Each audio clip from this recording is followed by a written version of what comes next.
Hai Anika, guys di sini. Kemarin ketika saya menjelajahi sebuah marketplace, ada sebuah headset gaming 100 ribuan yang sudah virtual Suron 7.1. Harganya cuma 100 ribu aja. Dan perkenalkan, ini adalah Fantech HG24. Fantech. Emang Fantech ini dari dulu sukanya ngerusak harga pasar ya. Bayangin headset gaming RGB di bawah 200 ribu. Harganya itu lebih tepatnya sekitar 189 ribu aja. Untuk link pembeliannya, kalian bisa langsung cek di kolom deskripsi. Sebenarnya kalau nge-review headset gaming yang terlalu murah seperti ini, itu juga susah loh buat saya. Kenapa? Karena saya harus ngilangin dulu memori saya ketika saya nge-review headset gaming yang harganya 1 juta, 3 juta, atau 6 juta. Jadi di otak saya ini harus langsung terprogram kalau ini headset gaming yang 100 ribuan. Jadi saya nggak bisa nyacat karena harganya terlalu murah gitu ya. Dan sekarang langsung aja kita unboxing HG24 ini. Gila ya, Fantech ini jual rugi atau gimana sepertinya. Karena kompetitornya itu paling murah ya 200 atau 300 ribu. Ini di bawah 200 ribu. Dan di dalam paket pembeliannya seperti biasa ya, ada warranty card, terus juga ada guidebook seperti ini standar. Untuk boxnya bahkan di headset gamingnya Fantech yang 300 ribu boxnya juga kayak gitu. Jadi nothing special. Terus di sini ada plastik juga yang nggak penting. Dan sekarang langsung aja kita bahas. Gila ya, headsetnya gede banget dan kabelnya ini waduh. Kalau saya pribadi nggak terlalu suka dengan kabel yang seperti ini. Memang secara build quality dia akan solid, bahkan tikus pun kayaknya giginya akan copot kalau misalkan dia nyakotin kabel ini karena tebel banget nih. Coba kalian lihat ya, tebel dan braided. Cuman kalau kabel itu terlalu tebel dia akan kaku seperti ini. Nah ini kan dia kaku banget ya, nggak terlalu flexing, dan kalau misalkan headsetnya itu dipakai jadinya akan berat. BTW ngomongin berat, kita coba timbang dulu untuk headset gamingnya ini. Dan untuk bobotnya dia ada di 265 gram. Itu kabelnya saya taruh di meja ya. Kalau misalkan kabelnya saya taruh di sini jadinya wah gila. Jadi 300 gram. Jadi kabelnya aja itu sekitar 40 gram. Lumayan berat kalau misalkan kalian gunakan headset gaming ini terlalu lama. Mungkin 6-8 jam untuk main game Valorant. Kalau kabelnya nggak dibantu ditaruh di meja, ya lumayan ya, bobotnya jadi lumayan berat. Kalau secara desain untuk sekelas harganya yang 180 ribuan ini menurut saya desainnya masih oke loh ya. Dia nggak terlalu mengintimidasi, walaupun memang ada kesan gamingnya, tapi nggak terlalu mengintimidasi dengan banyak warna gitu nggak. Jadi warnanya hanya ada hitam, terus ada warna glossy sebagai logo Fantech di sini, dan ini seharusnya ada RGB-nya nanti ketika kita coba. Terus di bagian ear cup kiri ini ada flexible mic seperti ini. Dan dia nggak ada tombol mute-nya di sini, jadi mungkin tombol mute-nya ada di kabel. Terus di bagian sini ada tombol volume up and down. Nah, desain abstrak garis-garisnya ini kesannya kayak menyatu dengan yang ada di sini dan yang ada di sini. Jadi kalau secara desain sih untuk sekelas harganya menurut saya oke.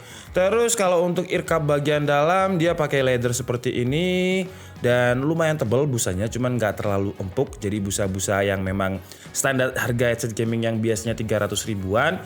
Terus di bagian atasnya seperti biasa ada tulisan Fantech seperti ini, dan dia bisa melar, dia bisa melar sampai segini nih. Jadi kepala siapa yang kira-kira seperti ini ya. Jadi kalau misalkan untuk adjustment kepala dia pakai slide seperti ini kayak bando. Terus untuk bagian headbandnya ini juga pakai leather, cuman busanya juga nggak terlalu tebel, tipis aja busanya.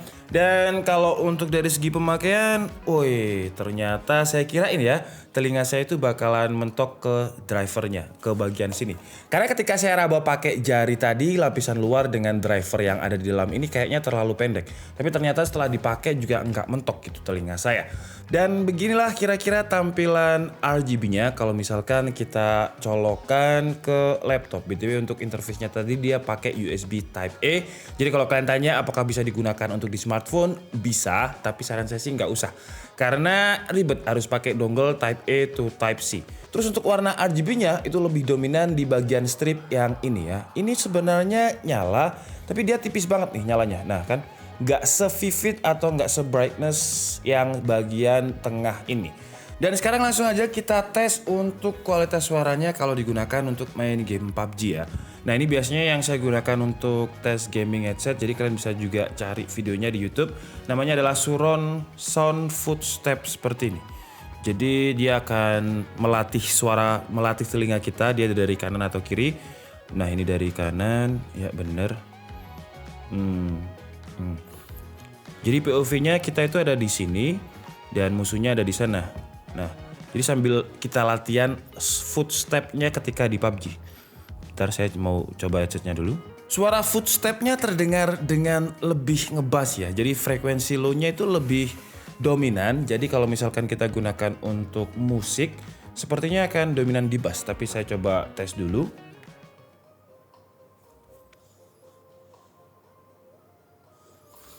Kok enak ya? 1.000. Enak itu Om Yon.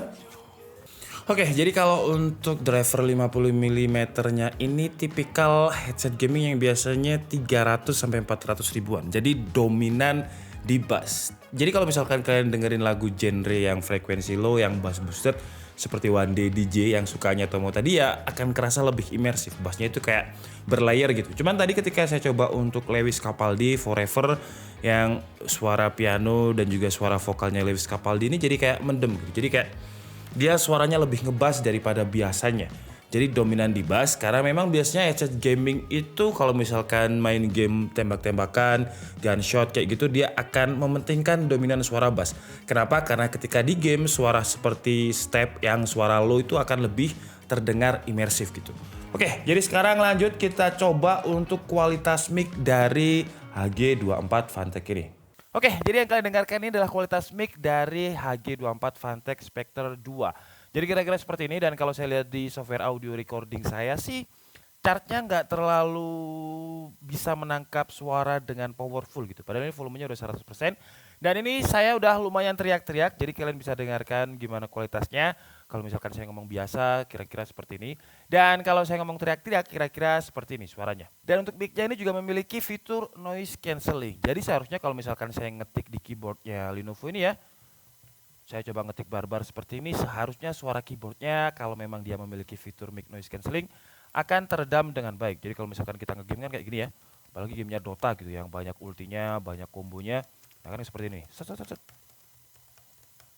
Nah jadi kalau misalkan kalian bisa tidak terdengar suara keyboard tadi, berarti mic noise cancellingnya bagus. Oke guys, jadi mungkin cukup segitu aja video dari Phanteks HG24 Spectre 2 ini. Yang sebenarnya kalau secara desain saya suka, cuman dia terlalu gede aja nih. Dan bobotnya lebih dari 300 gram. Kalau misalkan sama kabelnya, sayang banget kalau misalkan plastiknya ini plastiknya tebel banget. Jadi kalau misalkan dia bisa diperkecil lagi, menurut saya akan lebih ringan. Jadi kalau misalkan main game akan lebih enak gitu kalau misalkan kita main game berjam-jam. Cuman ya mengingat harganya 189.000, curangnya produk murah itu kayak gitu. Kalau misalkan kita mau nyacat, ini kan murah kok masih dicacat gitu. Jadi curang ya Phanteks ini ya. Tapi memang untuk sekelas harganya menurut saya sih udah oke banget. Kualitas suaranya juga udah oke, imersif, tipikal suara headset gaming yang biasanya 300 sampai 400 ribu. Ini 189.000. Ya paling nggak kita bisa dapat suara 300.000 di harga 189.000. Jadi masih oke. Apalagi di harga 189.000 ini secara koneksi interface-nya tadi udah pakai USB Type A. Jadi kita nggak perlu splitter, dan di dalam paket pembeliannya juga nggak ada splitter karena memang langsung plug and play. Jadi Type A-nya itu bisa langsung RGB dan juga bisa kita gunakan untuk suara langsung. Karena biasanya headset gaming Phanteks itu ada koneksinya itu yang Type A, terus juga ada audio jack. Jadi Type A-nya itu untuk menyalakan power RGB-nya, audio jack-nya untuk suaranya itu kan ribet ya. Kalau misalkan Type A aja itu lebih mudah. Dan kekurangannya untuk HG24 ini untuk mikrofonnya dia tidak memiliki tombol mute. Itu aja sih ya menurut saya. Kalau untuk kekurangan lain ya bodinya ini plastik dan berat. Tapi mengingat harganya tadi ya kita nggak bisa komplain banyak. Tapi untuk sebuah headset gaming 100 ribuan menurut saya sih masih sangat worth it banget untuk dibeli. Apalagi kalau kalian punya rencana pengen buka warnet mungkin ya. Beli ini tuh kayak kesannya harganya di atas 300.000 gitu. Karena kebanyakan headset gaming 300.000 ya biasanya akan seperti ini. Kabelnya juga ada braided seperti ini. Panjang kabelnya BTW ini 2 meter loh ya, dan tebal banget.